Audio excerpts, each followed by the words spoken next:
right? Yeah, we really want to talk about Bill and that report yesterday because of all the things that I thought that might be on the table for him, in this upcoming season. I did not have a head coach of the North Carolina football team on my bingo card.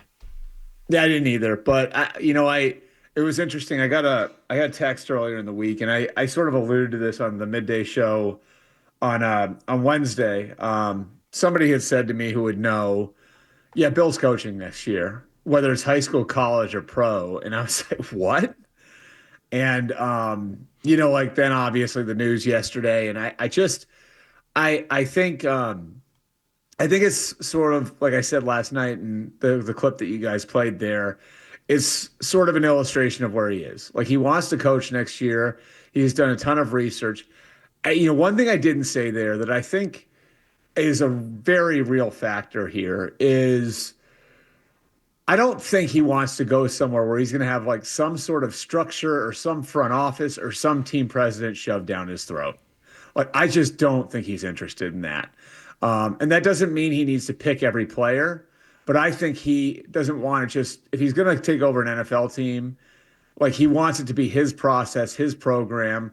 Like he's at his age, not going to go in there and, kowtow to some executive who's, who's a quasi business football or something like that. I don't see it happening. So I think that's sort of where this sprung up, where it's like you start to see the jobs come open. And, you got Kevin Warren and Ryan Poles in Chicago, and Kevin Warren's basically standing up there and saying, whoever comes here is working with Ryan Poles. In New York, you've got Woody Johnson and, his army of yes men around him. And it does sort of seem like maybe Bill took a look at the landscape and said, well, there's no guarantee there's going to be one here that I'm really going to be willing to go take. And so I ought to take a look around. And that's where I think the college thing came from. Bert, I'm curious, I understand what you're saying about maybe him not liking the different spots. Do you think that he feels like there's interest in him as much as he would hope? And I think that that's part of it too. Like I do think last year, Paul, had an effect on him. Yeah. I think he thought like last year, and this is just me talking, but I think he thought last year when he got fired, he'd be able to throw his 6 rings on the table and get whatever job he wanted. And I do think it probably had an effect on him that did not happen. That like it was actually like, oh, wait a minute, like I might have trouble getting a job. And that's not to say he wouldn't get a job this time around, but it's like you add his experience last year with then the reality of some of the jobs that come up. Because remember, he hasn't been out there in the open market. And I think what a lot of these guys have to reckon with, like guys who've been successful head coaches who leave places and then they think, okay, like when I get my next shot, it's going to be perfect. I mean, these jobs come open for a reason. Right. You know what I mean? Right. Like they don't come open because they're perfect jobs. So usually there's something wrong with them or there's something that you've got to deal with. And, in most cases, someone wants to be an NFL head coach bad enough that they're going to take that job and they're going to grit their teeth and they're going to deal with the flaws. But there are very few jobs that come open where there's not some sort of string attached or maybe some person there that you don't want to work with that you're going to have to deal with on a daily basis. It's just, I think, not just Bill's reality. I think it's the reality that every head coaching candidate looks at. And I think, the guys who've had success previously in the league have a little harder time wrapping their heads around it. Like it's like why John Gruden, probably part of why John Gruden spends 9 years out, because it's like, well, I don't want to work with that guy or I don't want to work with that guy. And then before you know it, like you've sort of eliminated all the jobs that might be available. More to the college thing, though, Bert, I don't see how this is a match. And the reason is, if you're a college football coach, what you have to do is find as many cameras as you can and promote the program. Deion did that really, really well. And that's some of the reason why he got some heat on his program before he started recruiting.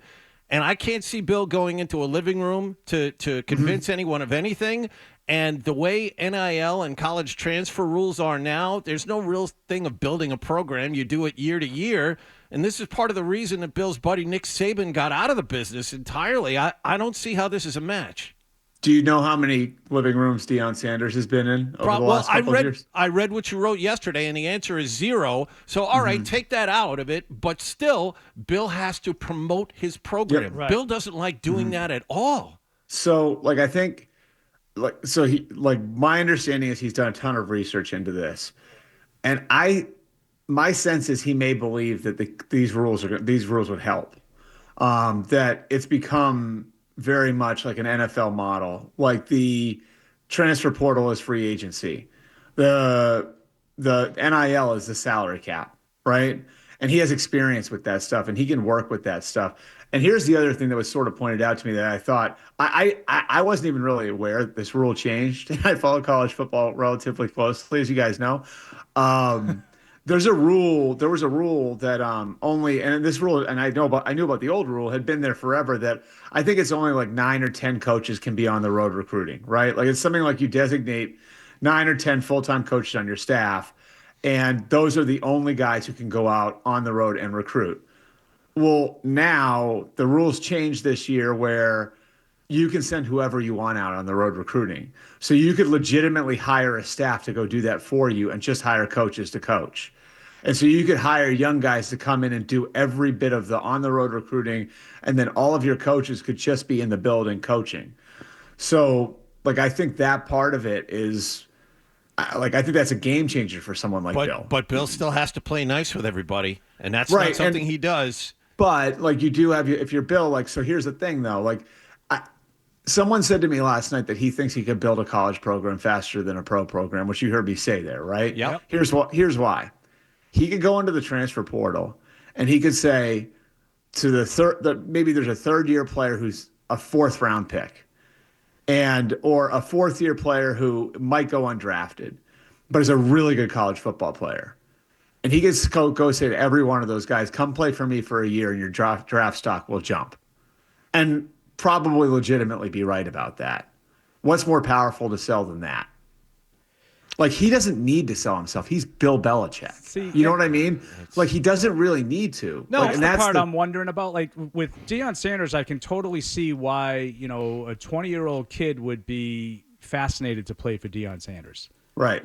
I'm not sure that the same would hold true. I mean, obviously the coaching credentials are through the roof. I push back on that a little bit, though, Paul, because I think a 20-year-old kid is going to have more familiarity with Bill Belichick than he is Deion Sanders. He didn't know from Deion Sanders, the player. Mm-hmm. He knows Bill Belichick, the coach. But I'm just looking at like the sort of the lifestyle that Deion presents.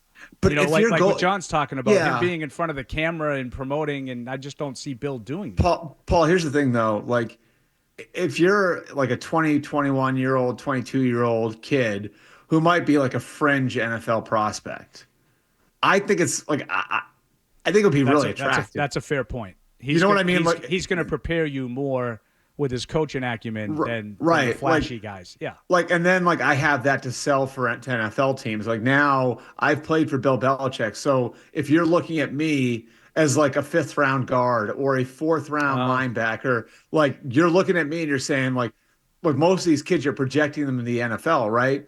With the kid who's played for Bill Belichick, it's like, we know that he can handle an NFL program because he's playing in one right now. So I could see it like where he is taking advantage of the transfer portal and saying, we're going to bring in a bunch of 4th and 5th-year players. We're going to train them up. They're going to be the most well-coached kids in the country. And we're going to have a veteran team every year because we're going to attract this kind of kid every year. And that kid is going to win here, and then he's going to be a better NFL prospect than he was the year before. Okay, so that's to me, you can sell that. Like, that's a very real thing, right? You've done a good job of selling it. That all tracks. The one thing you can't sell, though, and the one thing that all comes back to for me is like all these attributes and all these things that could help in recruiting and the coaching and the culture and all that for how long? For how long? And that's the thing about that. That's the thing about it, though. Like, I think if you did it under this model, right, you don't need to go into a high school kid and sell them on, like, I'm going to be here the whole time you're here. If it's like more on, like, if it's more on that, like, it's more on like the 3rd and 4th-year guys, which, by the way, is like how Deion has built his program, is like largely on those kids on transfers. Now, they got a couple of like the great high school players, but for the most part, like, he's built it on transfers. You kind of cut through that challenge that an older college coach would have, that hey, he's not going to be here, when you graduate. Well, if you're, like if you're dealing with a third or fourth year kid who's only coming for a year or two anyway, it doesn't matter. So but if in Colorado or anywhere that Deion is coaching right now, there is at least the belief that you could keep him around for 5 or 10 years. What's the longest Bill, if he got the job today? You know what? We're going to pay you whatever you want. We're going to give you the program, Bill. How long does Bill stay there as head coach in North Carolina? What be your Why does that estimation? matter? Because if you're North Carolina, you don't want someone to come in there. Do you think Colorado cares? Colorado went from 0 to 60. Colorado was irrelevant for how long? Yeah. Colorado is one of the most relevant programs. But at least there is the belief that you could keep him there more than a few years. Bill's going to be gone after 3 years, regardless of what happens. I mean, you don't think if the Florida State job came open, Deion would be gone in 2 seconds? Florida State was 1-11 this year or something. Florida State job may very well be open in the next couple of months. Yeah. So I mean, but let's say Colorado loses Deion this year. Just on the whole, Bert, do you think schools are more in line with hiring a coach that they know is only going to be there for 2 years? Is that a good thing or a bad thing? Answer the question, Bert. I think it's good. I think it's good. Oh, so everyone's looking for a coach for 2 years. If you're North Carolina, you're nowhere right now. No one cares about North Carolina football. You are on the map if Bill Belichick's your coach. From their standpoint, that's a massive win, don't you think? But then when he leaves, aren't you immediately off the map? It But took at least you had 2 years of being relevant. a couple of years to get going here. Bill only has a couple. Look, you don't think let's use the Deion example. Let's say Deion leaves in 2 weeks to go take another job, right? Let's say that happens. How much more sellable is that Colorado job now than it was when he got there? They're going to be able to go and get a much better coach to fill that job now than they would have been 2 years ago if Deion wasn't in the picture, right? So the same dynamic could exist. You don't think that? Hardy's giving you faces. What do you think, Paul? You're selling it to me. I understand exactly what you're talking about. Right now, if you're Colorado, wouldn't you say if he left, like Bert just said, if Deion leaves tomorrow, you think Colorado's going to regret the last 2 years? Okay, no, and they fine. I grant you everything. Okay, it's a more sellable job as head coach. How about in North Carolina? Bill goes in there, has success for 2 years, and leaves. Do you think people are going to be jumping up and down to replace Bill Belichick again? Maybe. It's I more think so, attractive than they are right now to replace Mac Brown. Here's what it comes down to. There are going to be much better players there at that point. You're going to be inheriting a much better roster than you are right now. Right? Unless they all transfer unless it doesn't work. first. Unless it doesn't work. Well, but at the very least, you've got a base, and you've proven that you can win there. I just the way the NIL is, the way transfer rules are, Bert, you know as well as I do that it's the second Bill leaves, you could lose 3/4 of that roster. Yeah, but that's everywhere, though. Yeah, that can happen. But we're That's everywhere, specifically though. talking about North Carolina.